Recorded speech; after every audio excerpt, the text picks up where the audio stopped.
Assalamu alaikum, hayırlı akşamlar saygılar telekanalının teleseyircileri. Bugün informasyon programmasını seyretesiniz. Sizler için men Gülsüm Halilova çalışan ve Nevbet'teki yayınımızı Kırım Tatar Milli Meclis azası jurnalist Gayna Hanım Yüksel'le beraber alıp baracak ve sonki hadiselerini, meraklı yüz bergen hadiselerini müzakere edecekmiz. O bizni eşitti. Gayna Hanım, selam aleykum. İlk başta Kurban bayramlarınız hayırlı olsun. Allah nice bayramlarını beraberlikte artık Kırım'da karşılamağa hizmet etsin.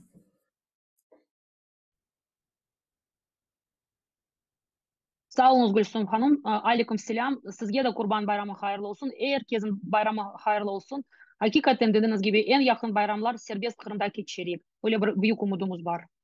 Ya nasıl bu defa bayramınız geçti? Men bilgenime göre şimdi Türkiye'desiniz, anda da mı Kırım Tatar muhiti arasında bayramlar ötkürülüyor? Tabii, mında Türkiye'de bir parça farklı geçe dep aytmaga mümkün. Şöyle bir şekilde bu Müslüman ülkesi, mında devlet seviyesinde geçirilgen bir bayramdır ve 10 gün devamında bir tatil ilan etili. Yani yeni zamanın tendensyası böyle bir çizgisi gençler tatillerge çıkmaga tırışalır. Ankara, İstanbul, İzmir gibi büyük şehirler boşana. Gençler keteler ama kalan kısmı tabii ki eskisi gibi yani alıştıkları gibi bayramları geçiriyorlar, kurbanlar kesiliyor ve en mühim nokta insanlar birbirine misafirlike geliyorlar. Bu yani vazgeçilmez bir karakteridir. Dediğim gibi biz Ukrayna'da alıştık. Bayram birinci, ikinci günü bitti. Aslında bilirsiniz 4 günlük bir bayramdır. 3 gün devamında kurbanlar kesiliyor. Ondan sonra son günü. Bunda üçüncü gün hala da hareket bitmedi. İnsanlar birbirlerinden konuşuyorlar. Bugün bu arada Kırım Tatar dernekte bir toplaşma olacak, bayramlaşma olacak. Ve bunda geçici olarak bulungan Kırım Tatarlar, bunda yaşayan Kırım Tatarlar buluşup bayramlaşacaklar. Hı hı. Ya 26. iyun'da bizim için bayram edi, bu Kırım Tatar bayrak günü edi. Bununla bağlı bir tedbirler Türkiye'de ötkürüldü mi? Siz iştirak ettiniz mi? Evet, bu tedbirler hem Ukrayna devleti seviyesinde yapıldı hem bundaki teşkilatlar tarafından düzenlendi. Yani birinci tedbir Ukrayna elçilikte yapıldı. Anda bayrak kotarıldı. Hepimiz anda katıldık. Hem Kırım Tatar Milli Meclis azaları olarak hem Kırım Tatar derneklerin temsilcileri de vardı. Tedbirini alıp varan Ukrayna elçisi Vasil Bodnar idi. Ve tedbirden sonra tabii ki onun böyle bir samimi bir şekilde laf etmeyi çağırmamız imkanımız oldu. Ve növbetteki böyle tedbirler planlaştırdık. Bilirsiniz onlardan bir tanesi bu gizli bir şey değil. Yani bu sene Kırım Tatar Milli Lider'in 80 yıllığı dolayadır. 80 yıllığı kaydedilecek. Bunun çerçevesinde ne yapılabilir, nasıl yapılabilir böyle bir düşünceler ortaya koyuldu. Ama dendi ki yani sadece Tuğhan konu değil yani bu savaş sırasında tek Tuğhan konu değil. Hem de Mustafa Han Tuğhan konu tek böyle bir bayram gibi geçmez. Dedi ki dekabr ayında insan hakları konu kaydedildi. Hem Mustafa Han Tuğhan konu 13 Noyabr hem bu gün yani bir araya getirilsin ve bunda böyle büyük yüksek seviyede bir tedbir geçsin. Ya bunun etrafında laf ettik. Bunun da dışında bunda bulungan Kırım Tatar dernekleri öz imkanlarının öz çerçevesinde bayramı kaydettiler. İstanbul'da, Gebze'de, Eskişehir'de geçti tedbirler. Dolayısıyla yani Kırım Tatar bayrak konu unutulmadı dep aytmaga mümkün. Ya şahsen sizin için Kırım Tatar bayrağı neni temsil eti, hususan bu günkü şaraitlerinde, büyük cenk şaraitlerinde? Ya Kırım Tatar bayrağı tabii ki evimizin bir parçasıdır. Bu e, Kırım Tatar bayrağı herkes için umumidir ve herkes için apayrıdır. Yani benim için Kırım Tatar bayrağı Kırım'ın bir vazgeçilmez bir böyle sembolüdür ve onu görgende tabii ki evini hatırlayın. Biz aslında bu bayramını bilirsiniz e, yeni olarak kaydettiğimiz Hı hı. 14-15 yıllık bir bayramdır ve nasıl yapıldığını pek yaxşı hatırlayayım. Bu 2010 yıllarında bir grup gençler bir teşebbüsle ortaya çıktı. O zaman bu gençlerin bir kısmı bizim Kırım Haber Agentlik'te çalışıyordu. Ve onlar ara sıra toplanıyorlar. Ondan sonra bir fikirle geldiler. Dediler ki Gayana Hanım, İsmet Bey, Gayana Hanım biz bir tedbir geçirmeye istiyoruz. Kırım Tatar bayrak konu ama gençler için onu yapacağımız. Nasıl olacak, nasıl edilecek deyip düşünürken dedik ki o zaman biz dedik yani madem bunu yaparsanız herkesin için yapın, herkes için yapınız. Çünkü bayrak herkesin bayrağıdır. Tek gençlerin değil ya da yaşlı insan, kart insan değildir. Hı hı. Ve onlar bunu kabul ettiler, e, daha genişlettiler ve bundan sonra bayram kaydedildi. Fakat şunu da aytmak lazım, ondan sonra kurultay kararı aldı. Yani 26 iyun, 26 Haziran bir Kırım Tatar milli bayrağı olarak kaydedilecek. Fakat şunu da aytmak lazım Gülsüm Hanım, aslında ilk fikir, birinci fikir bu bayrakla ilgili, bayrak konuyla ilgili Kırım Tatar diasporasının lideri rahmetli Ahmet İhsan Kırımlı Hmm. söyledi. Ta o vakitlarda adam dedi ki yani milletin tek böyle matem konuları ya da kıyın konuları kaydedilmez. Tarihi facialar kaydedilmez. Mutlaka bayramlar da olmalıdır. Yani mutlaka böyle bir bayram olmalıdır. Ta o zamanlarda söyledi bir fikir olarak. Mında aytaydı Türkiye'de, Kırım'da aytaydı. Ama gerçekleştirdiler bunu gençler ve ondan sonra kurultay karar aldı. Bir de bir şey aytmağa isteyeyim. Bilirsiniz o zaman tartışmalar çıktı. Kırım Tatar Milli Bayrağı konu 26 iyun'da yapılan. Bu demek ki 1991'de ikinci kurultayın ilk konuydu. Ve Hı o hı. zaman tartışma vardı. Birinci kurultayı mı alalım 1917'de ya da ikinci 1991'de. Çünkü birinci kurultay Kasım, Aralık yani Noyabr, Dekabr aylarda yapıldı. E, Baya böyle bir tartışmalar, baya böyle bir tenkitler, konuşmalar oldu bunun etrafında. En son kurultay aldı 26 iyun olarak kararını ve o zamandan beri bu yana bu gün kaydedildi. Мында да Киевде тыш эшләре назирлеги бинасы огунде демек Украинаның пайтахтының мемориет, девлет мемориеты бинасы огунде, университет бинасы огунде байраклар көтерілді, чешет түрлі тедбирлер айтылды. Ve білесіз, эм bizim лидерлеріміздің çıkışlarında esas böyle mesaj şundan ibaret edi ki Mustafa Ağa bile bunu aytты. Demek herkes şimdi biz bayrak gününü kaydetemiz. Elbette ki Kırım Tatar bayrağı bu işgalge böyle bir direniş simvolu timsali alına keldi ve bugün görünüyor ki Kırım sadece siyasi diplomatik yol nende değil de harbi yol nende artık kurtarılacak ve Mustafa Ağa dedi ki bu gün kelgende Kırım'ın işgal edilüvü kelgende herkes hazır olmalı ki bir şey yapmağa işte ileride bizim bağlarımız işgal vaktinde sen ne yaptın, işgalden kurtarılу vaktinde sen ne yaptın dep soraganda cevabımız olsun dep Mustafa'ga böyle bir çağıruvda halkımızga bulundu.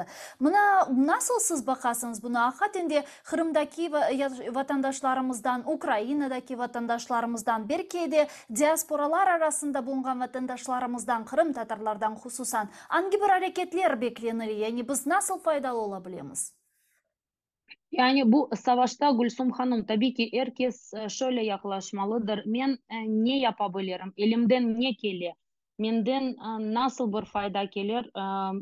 Buna bakıp yaklaşmak lazım. Ve hakikaten doğru aytasınız savaş bitkende mutlaka sorulacak. Savaş sırasında bu kıyın vakit sırasında sen kaydaydın, sen ne yaptın? Senin katkın neydi? Nasıl işlerle uğraştın? Ondan dolayı ben bilesem herkes özüne bu sualini koymalıdır. Tabii ki insanlar aynı değil. Tabii ki insanlar farklı. Birisi kete cenkleşe kahraman ola, birisi kaça. Yani farklı durumlarını izlemeye mümkün ama halkının büyük bir kısmı yani elinden geleni yapa dep aytabilirim. Hı hı. Kırım'da bulungan insanlar bile onlar da için bunu aytabilirim. Bilesiniz mi biz son zamanlarda bu konulardan dolayı bayrak konudan dolayı ondan sonra kurban meselesinden bağlı bazı böyle organizasyon işleri yapmak için Kırım'daki arkadaşlarımızla bağlandık. Hı hı. Ne yapasınız degende, ne yapasınız sorganda, ne yapamaz sizni bekleyimiz dep cevap alamaz. Hı hı. Yani bu insanın bir katkısıdır. Bu bile bir iştirahıdır, katkısıdır. Çünkü Kırım'da hiçbir yerge ketmey, işgalcilerinin işbirliğine ketmey ve mümkün olduğu kadarıyla evde bulunup yani zaferini bekley. O bile bir katkı dep saymağa mümkün. Dolayısıyla elbet herkes Mustafa Ağa doğru ayta. Herkes özüne bu sualini vermelidir ve Allah'ın izniyle zafer gelgen son ben ne yapacağım, benim işim, benim yerim ne olacak dep böyle bir suallerge cevap kıdırmalıdır, aramalıdır dep düşünüyorum. Бетте, эмди айталар да мына жеңкте булунган шорбачылар, аш пиширгенлер биле bir askerdir, bir savaşçıdır. Ve hatta işgalden kurtarılacağını bekleyen insanlar da aynı zamanda bir savaşçı olarak gönlündeki keşkenlerini en azından şimdilik gizlese de sonra meydana çıkaracak ve bunu biz göreceğiz. İşte bu bayram günleri, bayrak günü arifesinde malum olganı üzere bizlerini tezden sevindirgen ama sonra biraz işte üzültgen haberler meydana geldi ve hususan Rusya'ya bağlı. Çünkü herkes Rusya'da dağıla, inkılap başladı, darbe başladı, isyan başladı deyip gece gündüz 2 gün yuklamadı kimse, 26 saat kimse yuklamadı ve haberlerini takip etti. Siz ne yapaydınız o vakit takip ediniz mi? Siz de bizim gibi mi telefon başından ayrılmayıp işte bu isyandan bir şey çıkacağını umut ediniz? Ya elbette o bu yana yani ben yanlış hatırlamaysam Cuma günü akşam başladı olaylar. Ondan sonra Cumartesi günü devam etti. Yani tabii ki herkes gibi telefon başından ya veya herhangi bir informasyon kaynağı başından ayrılmayıp gelişen olaylarını takip etmeye tırışaydım. Bunun da dışında yani birkaç televizyon kanalga çıktım. Mesela mında böyle bir televizyon kanalı var 24. Hı hı. Onlarla laf ettik. Bunun da dışında İstanbul Üniversitesi'nde çalışan arkadaşlar cumartesi günü telefon açıp sordular ne olan, nasıl PT, sonuç ne olacak. Hakikaten dediğiniz gibi bu cumartesi günü sabahleyin büyük bir umutla bunu izledik. Şöyle bir umutla. Yani tabii ki çeşitli şimdi fikirler aytıla.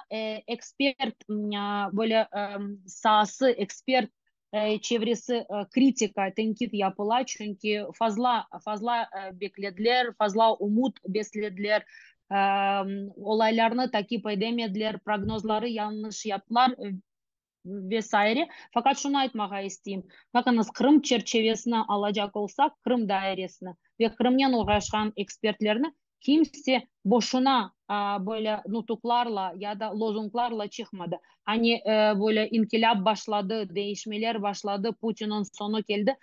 Etrafımda hiç kimse bunu aytmadı. Neden bilesiniz mi? Çünkü 10 yıl Kırım'daki olaylarını takip etmemiz ve pek yaxşı bilemiz.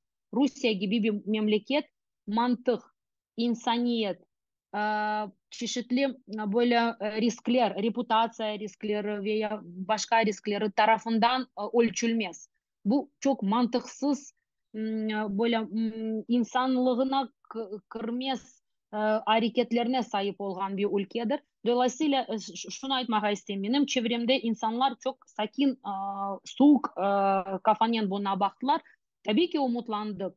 Şöyle umutlandık ne kadar onlar birbirine orada girseler o kadar az Ukrayna'ya zarar gelecek.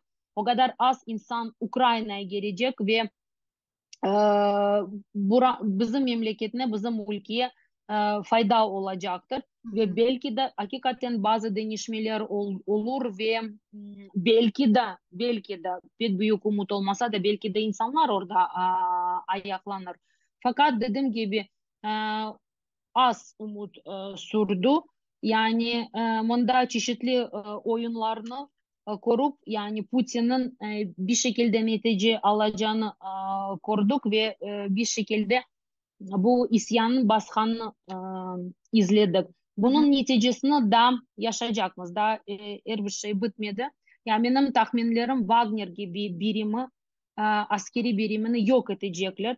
başında olan insanlarını tek tek öldürecekler ki böyle tahminler de söylendi ve şimdi hem GUR tarafından hem çeşitli siyasetçiler tarafından bu aytıla. Kötü tarafı bundan derslerini alıp Ruslar işlerini düzeltecekler dep saymağa mümkün. Bir de şunu da sonunda aytmağa isteyeyim. Bu isyan başlar başlamaz saat 4 gibi bir tweet attım. Ne olsa olsun, sonuçlar nasıl olsa olsun biz işimize yolumuza devam etmeliyiz. Çünkü Ukrayna yani kendi topraklarını serbest etmelidir. Rusya'daki olaylar bizi etkili ama bizim yolumuza, bizim zaferimize yani manyaveye sebep olamaz. Hı hı. Dolayısıyla son bir olay değil. Yani gelişmeler de olacak ve neticeler de ortaya çıkacak diye düşünüyorum. Geliniz bir ssenarilerini ve versiyalarını analiz etmeye tırışaq. Çünkü hakikaten çok meraklı hadiseler yüz berdi. Bir taraftan Prigojin Putin'e karşı da geledi. Hiçbir zaman. Hatta bu cenkte özünü en büyük faşist, en büyük raşist, en büyük Rusya'nın, Rus liderinin sadakar böyle bir askeri olarak göstermeye istegen Prigojin, cephenin en mühim, en sıcak noktalarında bulunup bu cenke açık bir şekilde dahil ola ve bütün muvaffakiyetsizliklerde Müdafaa Nazirligi ve Genelkurmay Başkanlığını kabahatlay ve suçlaydı bugüne kadar Prigojin. Ve zaten bu onun ilan etkeni sözde Adalet Marşı Putin'e karşı değil de Savunma Bakanlığına karşı yapılgan bir demarş edi ve bunu o açık şekilde ayttı. Yani bunda Putin'e karşı çıkan bir hareket olmadı ama en azından demek Moskova'ya yürüyecekmiz, Rostov'nu bir gün içerisinde işgal etti, Voronezh'den geçti, Lipetsk bölgesindeki Yelts şehrini işgal etti aman aman ve Moskova'ya 200 kilometre kalganda geri çekilme kararı alındı ve Lukashenko'nun dediğine göre o bunda bir aracı değil, o bunda bir iştirakçı ve böyle barış getirgen bir lider olarak en çok kazangan bence şimdi Lukashenko oldu bu meseleden. Sizin fikrinizce Wagner ne için Prigojin bu gibi hareketke başvurdu? Mında akatinde mi küçünü joyganı sebebinden başka yol tapmadı, ketmege çalıştı veya onu öldüreceklerini, yok edeceklerini tuşunu böylece özünü mü horçalamağa tırıştı ya da bir anlaşma var edi ya Putin'in etrafında olan kişilerden bazıları diyor ki mahsus bunu yaptılar Belarus'a onu yollamak sonra Kiev'e saldırmak için. Yani çeşit versiyalar var. Siz daha çok hangisine inanasınız? Yani şu belli. E, Şimdi birkaç tabii ki aspekt var. Birinci, yani sonuçlar ne olsa olsun bu gelişen olaylar Rusya'ya baya büyük bir darbe verdiler. Neden? Çünkü Rusya'nın başında olan insanlar birinci nefrette Putin. Yani bütün dünya Rus halkının bir bütün olganını ve bu operasyonu, sözde operasyonu yoksa savaşını destekleyenini göstermeye tırışa. Etrafında düşmanlar, Batı bizi düşman, Ukrayna düşman, NATO yaklaşa, biz hepimiz birleştik, bir bütün olarak bunlara karşı savaşamız. Şimdi bu gelişen olaylar ne gösterdi? Rusya'daki toplum aslında bir bütün değil ve bırak insanlar ayrı bir hikaye. Yani Prigojin da gelir gelmez da saat 4'te Rostov'a kırdı. İnsanları meydana toplanıp onlara su, bisküvi bilmem ne getirmeye başladılar. Destek sözlerini söylemeye başladılar.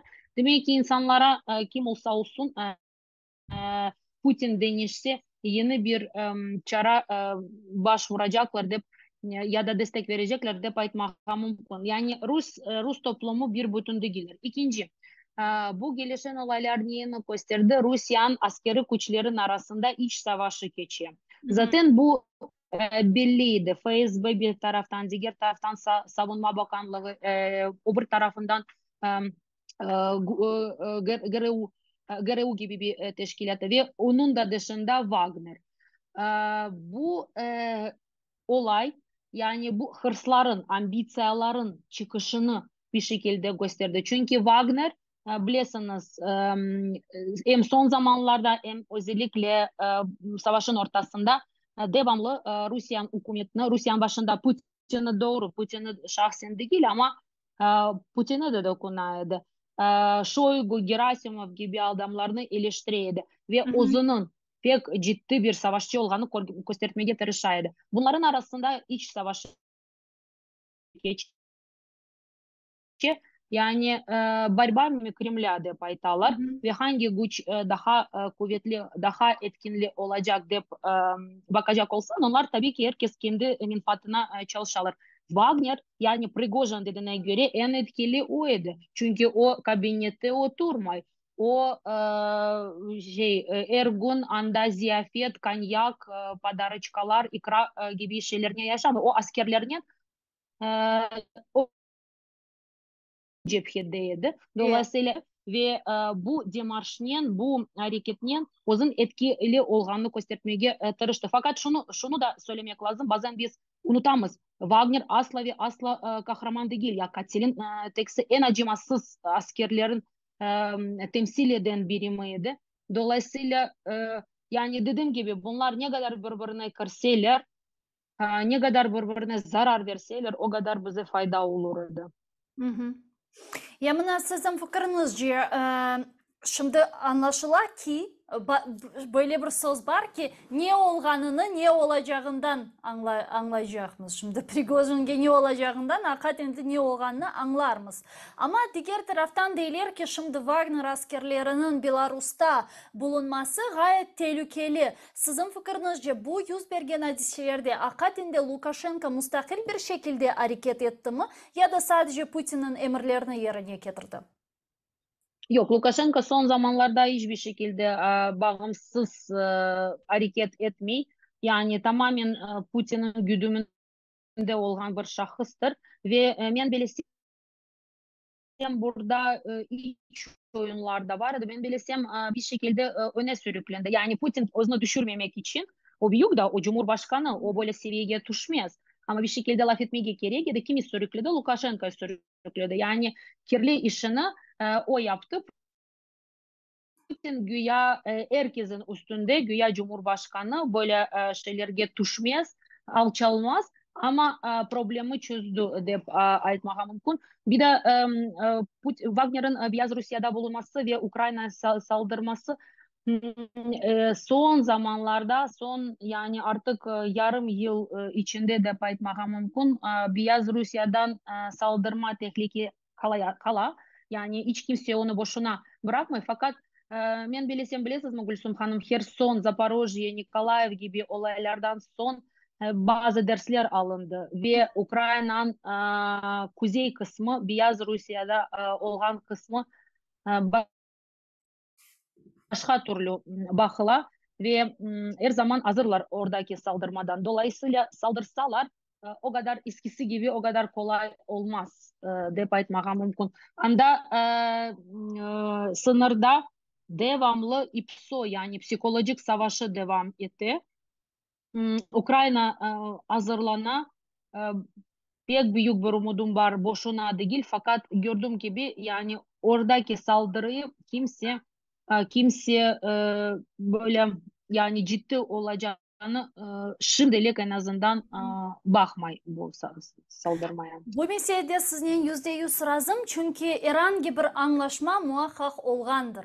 Biz sadece bu anlaşmanın nasıl seviyede ve niye vakit olganını bilmeyimiz. Bu anlaşma Prigozhin'da Rostov'a kirmegenden evvel mi yüz verdi ya da kirgenden sonra mı anlaşmalar artık yapılmaya başladı. Çünkü görünüşke göre yani bizim böyle görgenimiz ve analizlerimizge göre şahsen benim fikrim Prigozhin kirgen işte çeşitli çağrılar yapkan ve sonra Putin'in çıkışına bakacak olsak Putin şaşırgan vaziyette bilmeyedi. Ve hatta Rusya'nın esas bu oligarkları olsun, zengin adamları olsun ve ilahri onların uçakları da Moskova'dan hareketlendi ve başka taraflara uçup gittiler. Yani onlar herhalde bu seviyede olacağını belki de anlamağandır. Aynı zamanda eğer konspirologik teoriler hakkında laf edecek olsak yani pilotlarının öldürülmesi, uçaklarının düşürülmesi, bu da bir ssenarinin bir parçası edimi degen sual meydana kele. Çünkü bu ssenariy olsa demek ki onlar mahsus bularını kurban berdiler. Ama diğer taraftan Putin'in şaşırganı açıkar edi.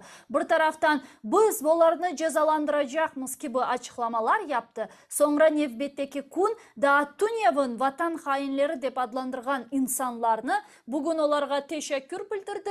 Keri çekilgenlerini adım atkanları için ve hiçbir ceza davası açılmayacak ve hatta Belarus'a yollayacaklarını ayttılar. Yani görünüşke göre bu anlaşma artık bir müddetten sonra meydana geldi ki Putin anlay Wagner askerlerine ihtiyacı var. Sizin de aytkanınız gibi onlar ne kadar bizim düşmanımız olsa da ne kadar vahşi faaliyetler yüz verse de Ukrayna topraklarında Rusya gözünden bakacak olsak Rusya'nın en kuvvetli askerlerinden birileridir Wagner askerleri. Daha disiplinli ve daha tecrübeli ve görünüşe göre Putin ihanetçilerinin bu anlaşma yapmak, bu kompromis yapmak mecburiyetinde kaldı ve bu da onun hem siyasi hem memuri hem idari anlamda zayıflığını gösteriyor değil mi? Evet, ben bilesem bu anlaşmalar hala da devam etti. Yani anlaşmalar, daha doğrusu anlaşmalar değil, pazarlıklar. Şimdi her bir taraf özne bir pay biçmeye tırışa, Prigojin da pay biçmeye tırışa. Fakat bilmiyorum, onunla anlaşacaklar mı ya da belli bir müddet sonra onu öylesine yok edecekler. Trafik kazası olur, zehirlenme olur, yüksek binanın bir katından düşer da tesadüfen böyle случайно mı gibi olacak mı ya da onun hakikaten faydasını korup tehlikesini bir kontrol altına alıp kullanacaklar mı ve bunun için hala da pazarlıklarını iterler mi daha belli değil. Fakat ben bilesem ikinci yani onu yok etmeye tırışacaklar şahsen onu ama strukturanı koruyacaklar. Strukturanı bir kontrol altına alıp kullanmaya devam edecekler. Bu pazarlıklar da bitmedi. Başka bir yine de çıkan malumatlara göre ben bilsem dediğiniz gibi ya, ne oldu ne olacak gösterecek. Yani bazı malumatlar bir müddet sonra ortaya çıkacak. Yine de gelgen malumata göre Prigojin niçin toxtadı?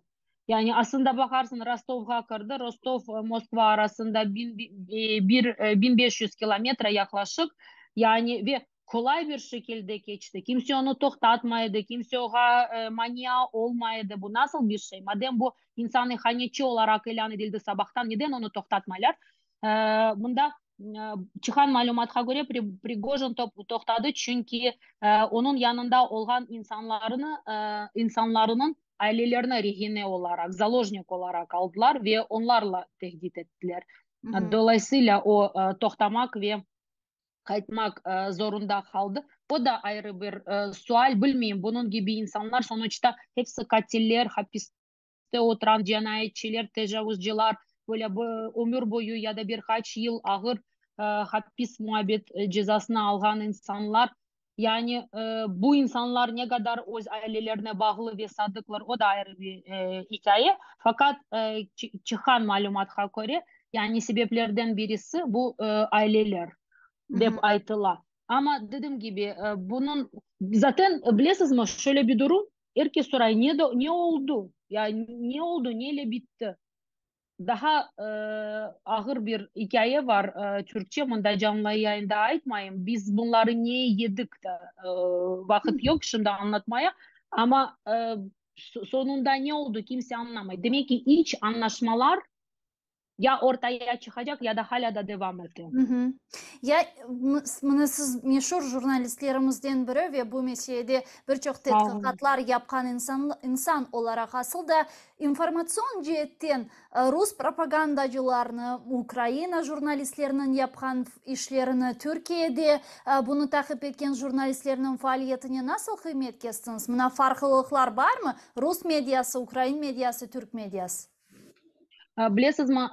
Yani Rus medyası tabii ki belli bir kısmı sadece devletin göstergen yansıtmaya tırıştı. Ukrayna'da zaten yapamaz olayları takip ettik. Yani bir şekilde hem medya hem ekspert sahası bölündü. Bazıları haydi başlandı, haydi artık devrim olacak, inkılap olacak, bitecek de aytkanda başkalar hala hayır bekleyik aytaydılar.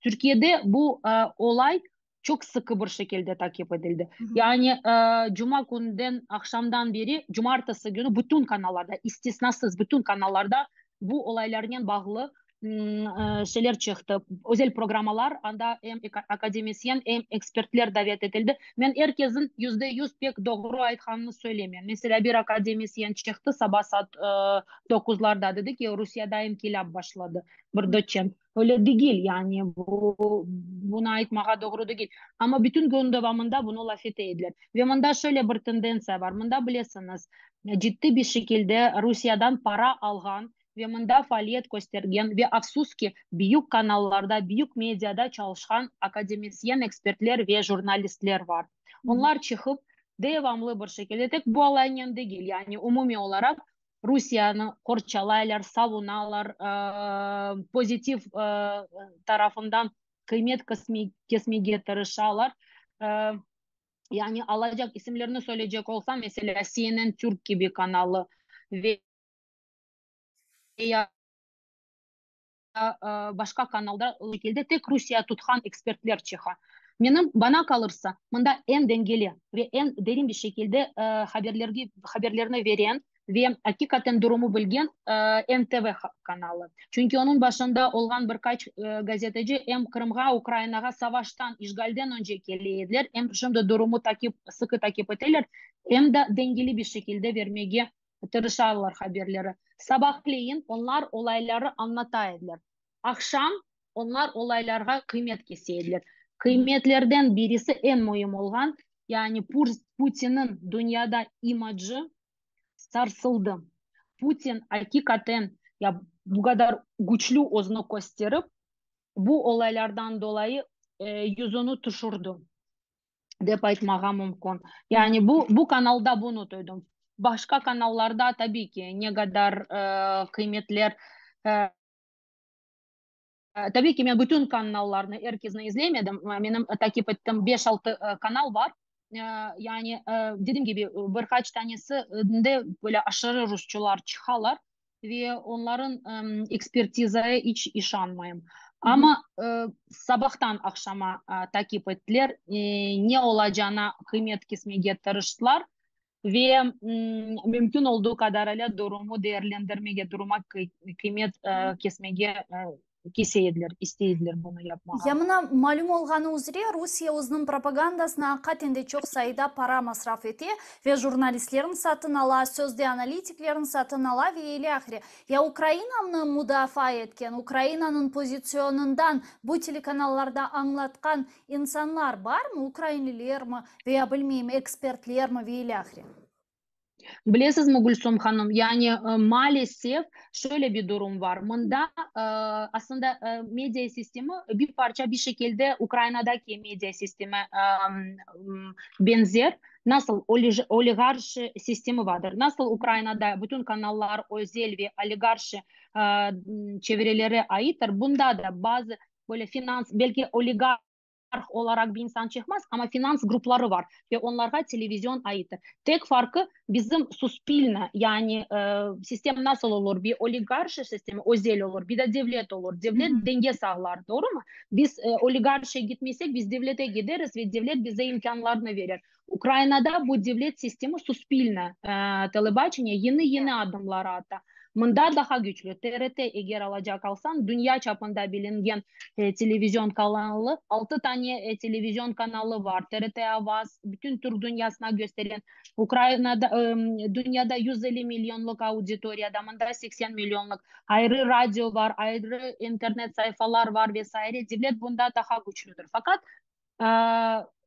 özel medya kanalları onlar da güçlü. Maalesef bu kanallarda Ukrayna pozisyonu devamlı gösterirken anda devamlı ekspert olarak çıkan insanlar yoktur dep aytmağa mümkün. Hı hı. Onlar ne yaparlar? Onlar kendileri için ekspertlerini belirliler, belli bir insanlar olur. Onlar bütün efirlerge kirerler. Kıymet keserler, fikirlerini söylerler, davranışına anlatırlar. Yani bu insanların arasında Ukrayna göstergen insanlar yoktur. Ukrayna politikasını savunan birkaç tane yani gazeteciler var. Onların arasında sizsiniz. Mutlaka bunu belirtmemiz lazım. Çünkü Türkiye'de çok takipçiniz var. Allah razı olsun. Daha güçlü olun. Ona duacıyız. Çünkü çok güzel bir iş yaparsınız. Konul Nisibova. Ondan sonra Evgenia Gaber. Men çıkam ara sıra.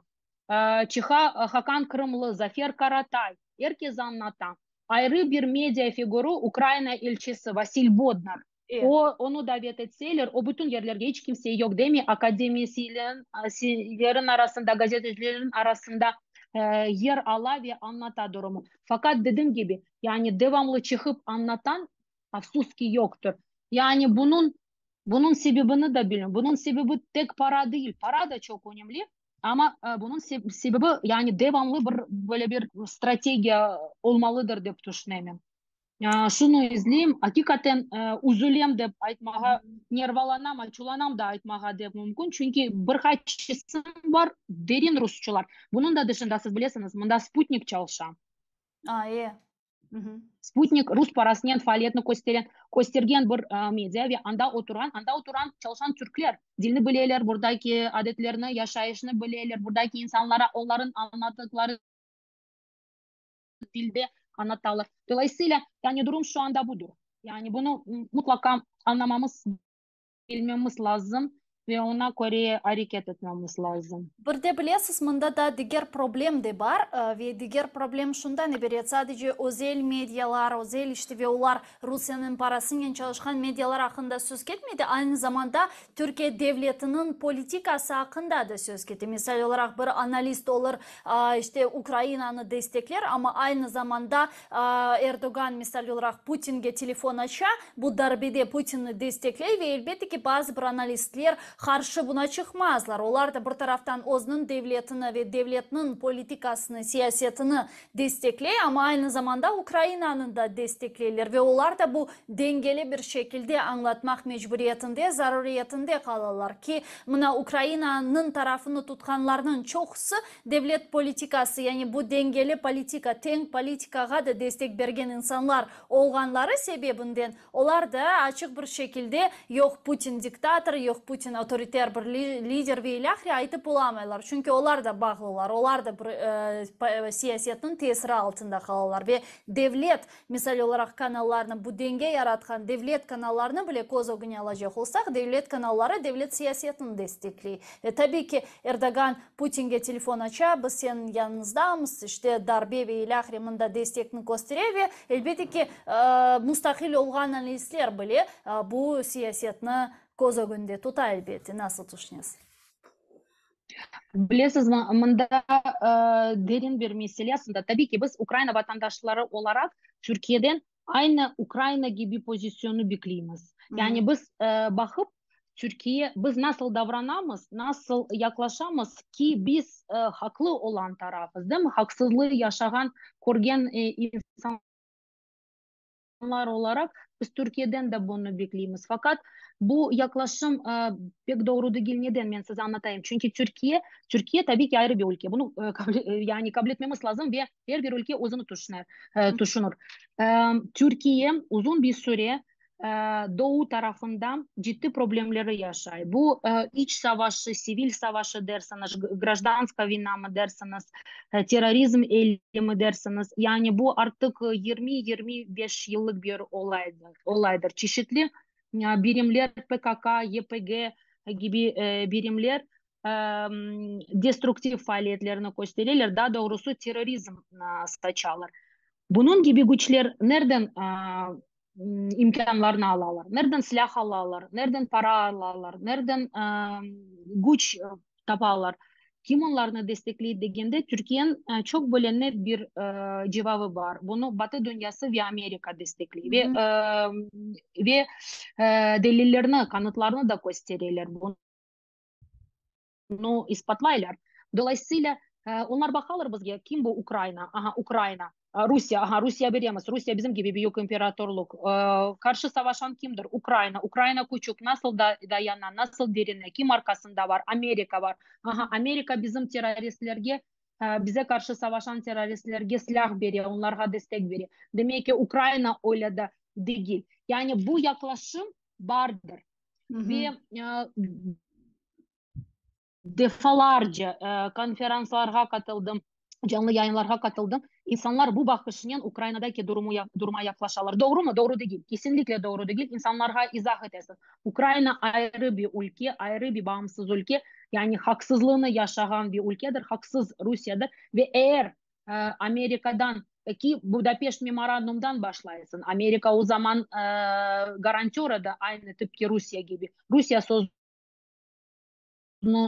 bozdu. Amerika sözünü yerine getirmek için yardım etmek zorundadır. Yani bunu mümkün olduğu kadarıyla bu bakışını, bu yaklaşımı onu atmaya tırışam, yıkmaya tırışasın. Fakat kolay değil. İnsanlar Ukrayna'daki durumu kendi pozisyonu, kendi yaşayışını projeksiya ederler ve böyle kıymet keserler. Onun için bunu yemek çok zor. Bu da Gülsüm Hanım, bu da eğitimli kesim.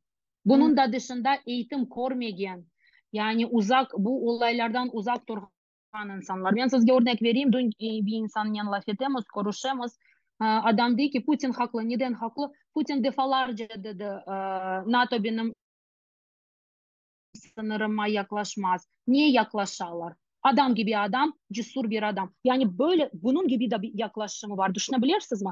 Yani bu insanın fikrini ne kadar etkili olmasa, devlet adamı değil, karar veren bir adam değil, sıradan bir vatandaş ama onun gibi kaç tane insan burada vardır. Onların da fikirlerini değiştirmek lazım.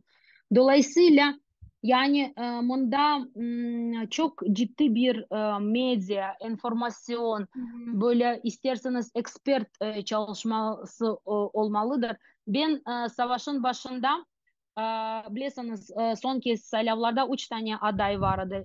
Recep Tayyip Erdoğan, Kemal Kılıçdaroğlu ve Sinan Oğan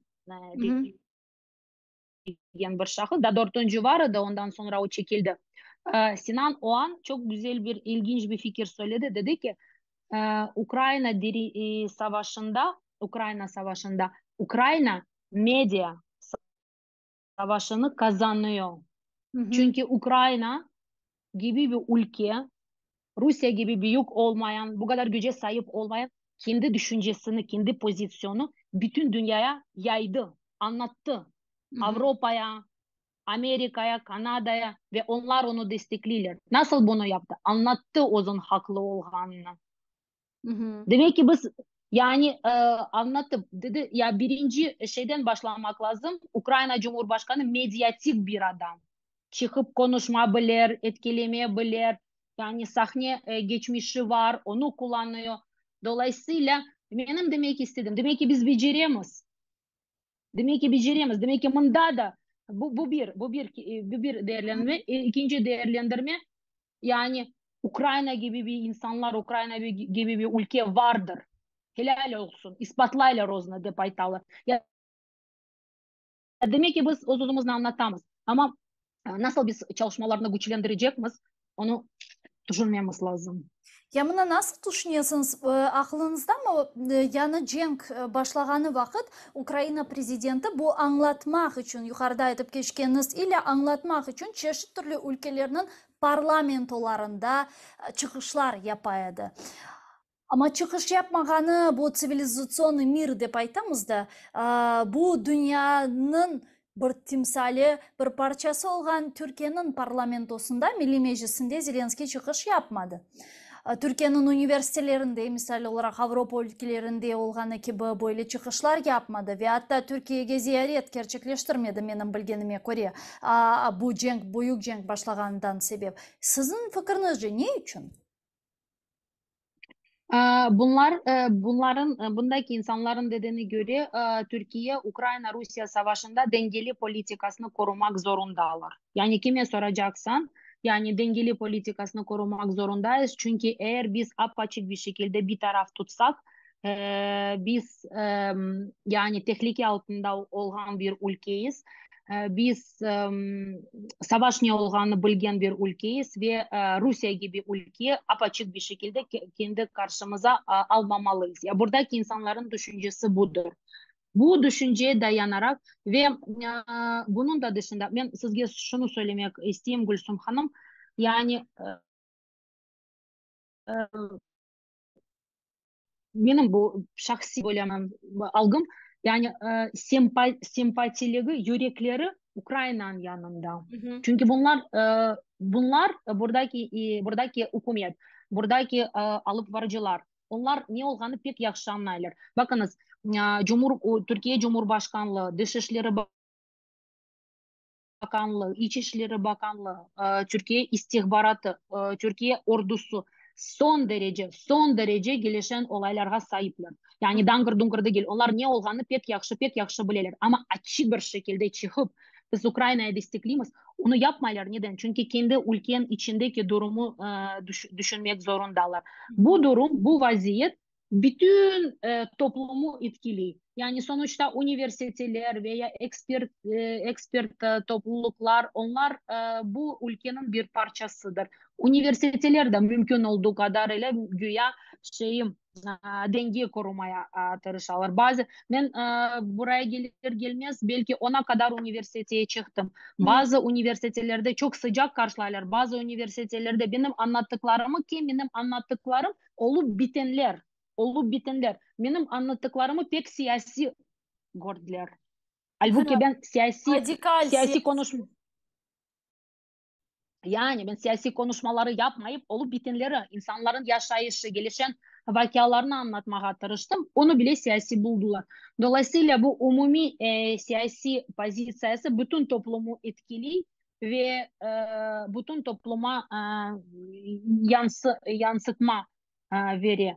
E, Başka bir şey söylemek isteyeyim. Şahsen de laf etkende. Mesela ben son zamanlarda tabii ki manda bilim adamlarla bir profesörle laf ettim.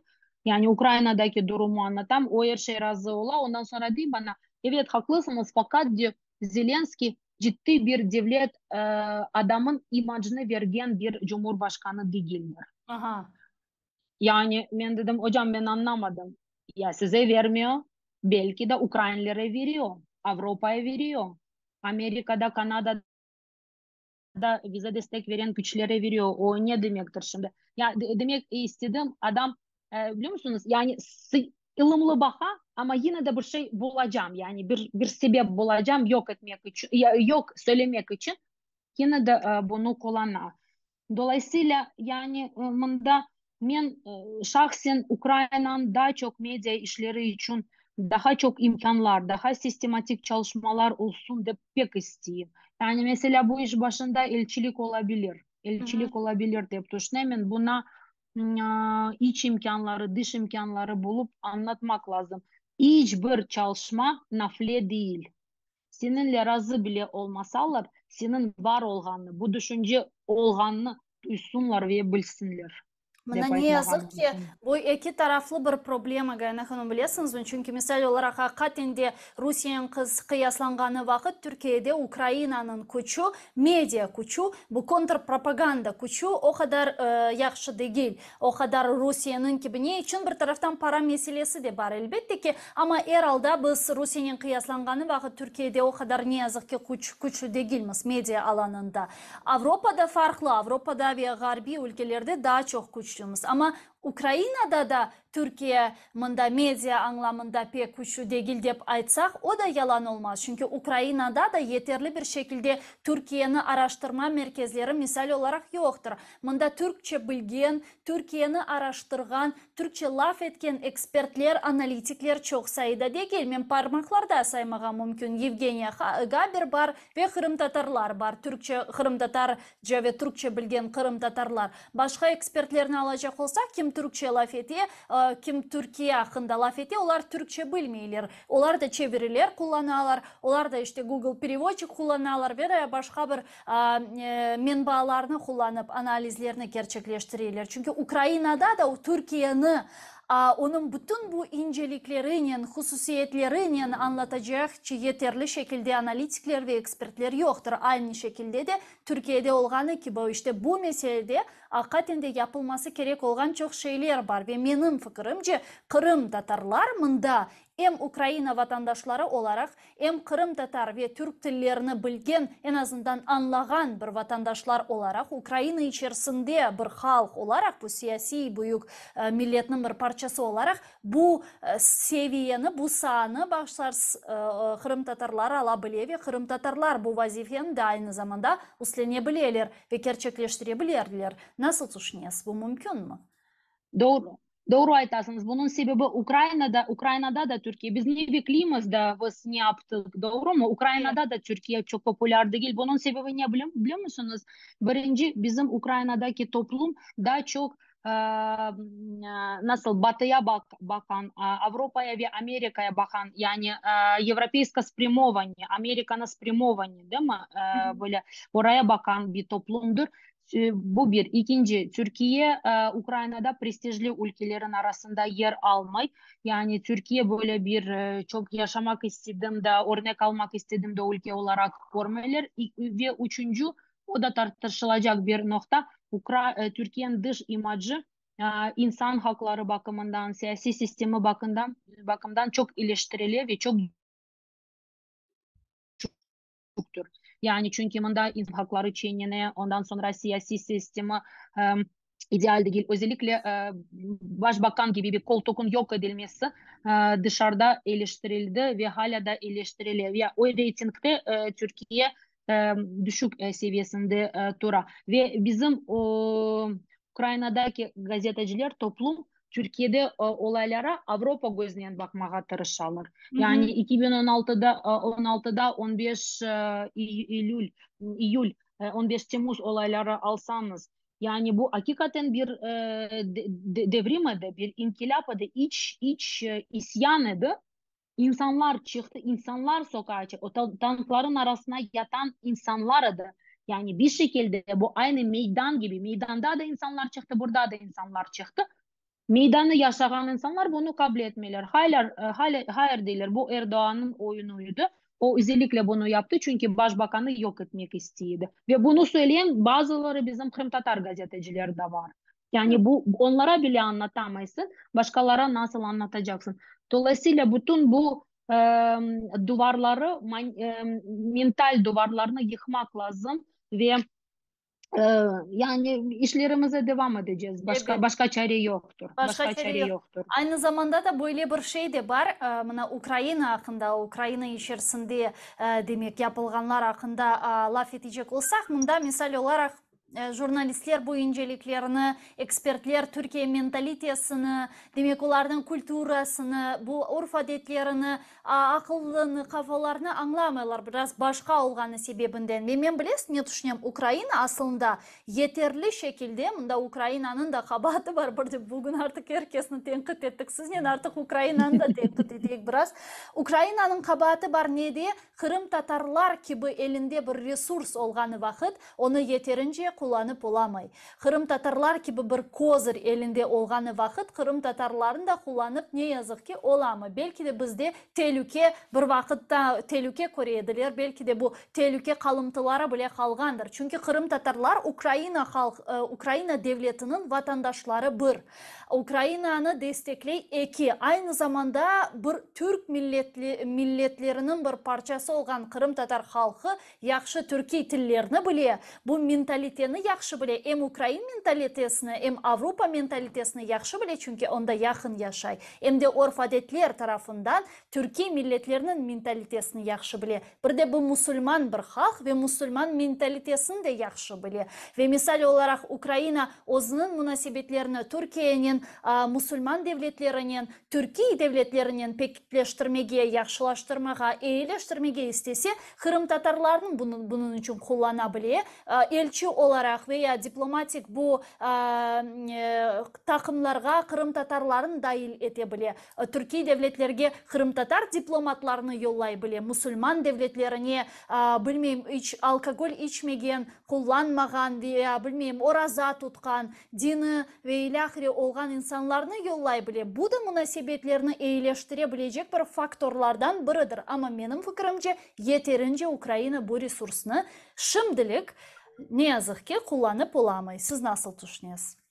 Doğru. Yani Kırım ve Kırımlılar, Kırım Tatarlar Ukrayna ve Türkiye arasında bir köprüdür. Bu sadece bir nutuk veya böyle güzel bir söz, bir deyim olarak kalmamalıdır. Bunun gerçek ve real böyle canlandırıcı değil mi? Yaşayışı olmalıdır. Yani madem siz köprü olarak koruyorsanız bu köprüyü kullanmak lazım. Bu köprüden geçmek, yürümek, bakmak lazım dep айтмага мүмкүн. Ve mında hakikaten büyük bir faktörler var, büyük bir imkanlar var. Dilden başlayarak yaşayışa kadar, dinine kadar ve yani yapılır. Bu yapmak lazım. Bu yolda hakikaten etkili olgan, başarılı olgan, bu mesele bilgen, uzak durmagan, böyle авторитет, доверие gibi şeylerge sahip olan insanları ve teşkilatları kullanmağa lazım dep aytamız ve bunda yol hakikaten açık, imkanlar açık. Ukrayna bunu yapmalıdır. Ve Türkiye bilirsiniz mi? Yani Türkiye bizim sadece Karadeniz komşusu değil. Hakikaten ciddi bir stratejik partneriydi. Ya bunlar nafile sözler değil. Mesela bu savaşın, bu saldırgan başında eğer geçen sene Türkiye boğazları kapatmasaydı, şimdi Odessa gibi bir şehir işgal altında olurdu. Çünkü Türkiye Montreal Anlaşması'na dayanarak kapattı. Ondan sonra Rusya'nın ağır askeri gemileri Karadeniz'e girmediler. Yoksa toplandılar. Ta kuzeyden gelip bekleyediler. Ve eğer bu yol açılsaydı boğazlardan tek tek geçip ve hala da geçip Odessa gibi bir şehrini işgal ederlerdi ve Ukrayna'yı zaten planıydı oydu. Tamamen Karadeniz'den keserlerdi. Dolayısıyla bu hakikaten mühim bir çalışma, mühim bir işbirliği.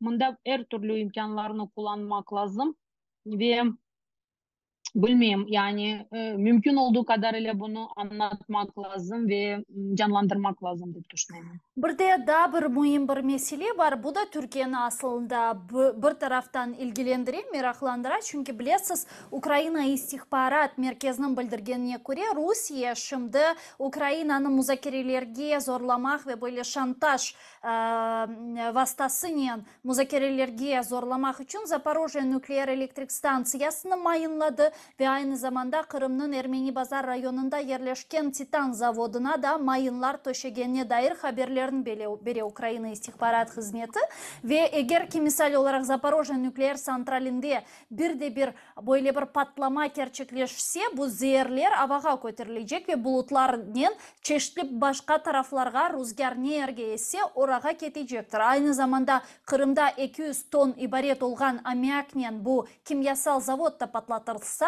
hususan rüzgar olganı vakit Balkan ülkelerine ketecek bu bütün zehirler ve bu da hem Karadeniz regionunu hem de Türkiye'ni aynı zamanda meraklandıra ve endişelendirmesi zarurdur. Mına sizin fikrinizce Rusya bu teraktlarla, olabilecek teraktlarla neni elde etmege isteği aslında bunu yapabilmesi ihtimali yüksek mi sizin analizlerinizge göre? Gülsüm Hanım şimdi şöyle bir şekilde ben geçen haftalarda birkaç gün evvel zaten expert alandaydım ekspertna mreža Kırımskая platforma bunun da dışında Kırım'da Ukrayna Cumhurbaşkanı temsilciliğin yanında expert şurası vardı. Onun da mensubu üyesi oldum. Şimdi expert çalışmalar ve bakışlar bu meseleye alacak olsak maalesef afsus ki ne kadar çok Ukrayna ilerlerse o kadar o regionlarda bütün altyapının infrastrukturan yok edilmesi hazırlıklı olmalıyız. Sadece Zaporojye veya Titan veya Kakhovskaya GES değil. Bunlar sadece bilinen böyle objelerde Makakhovskaya GES büyük Zaporojye etkiler Titan ama bunun gibi mesela Kırım'da yaklaşık 20 tane baraj var. Kırım'da altyapı strukturası var. Ruslar eğer Kırım'ı terk etmek zorunda kalsalar orada taş üstüne taş bırakmazlar. Hı hı. Ne patlatsalar patlatırlar, ne hırslarsa hırslarlar, ne yok etmeye imkanı olur yok ederler. Buna hazırlıklı olmalıyız. Belki de ilk zamanlarda bazı ekspertlerin anlattıklarına göre biz insanlar neyen veya bilmem böyle bir eğitim, tahsil, kültür, informasyon değil biz sıradan olan elektrik, su, yakıt, ısıtma gibi işlerle uğraşacakmız. Çünkü Kherson bunu pek net bir şekilde gösterdi.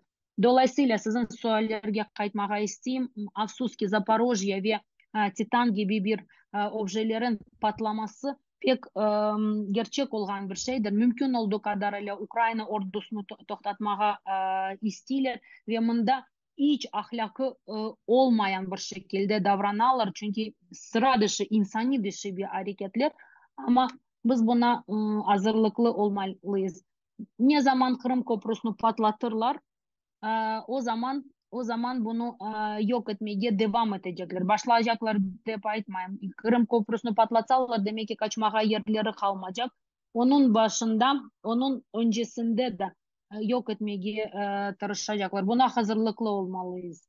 Yani bu bir acı bir gerçek ama bilmek ve real bir şekilde bakmak daha iyidir. Ne yazık ki savaş şartlarında artık her şey olabilir. Hem de Rusya bütün özünün cinayetlerini daha ciddi, daha şiddetli cinayetlerle kapatmağa böyle bir tendensiyaga sahip. O sebepten hakikaten de Rusya'dan her şey beklenilir. Ama umut etemiz ki elbette ki o kadar da herkes kafadan azmağandır.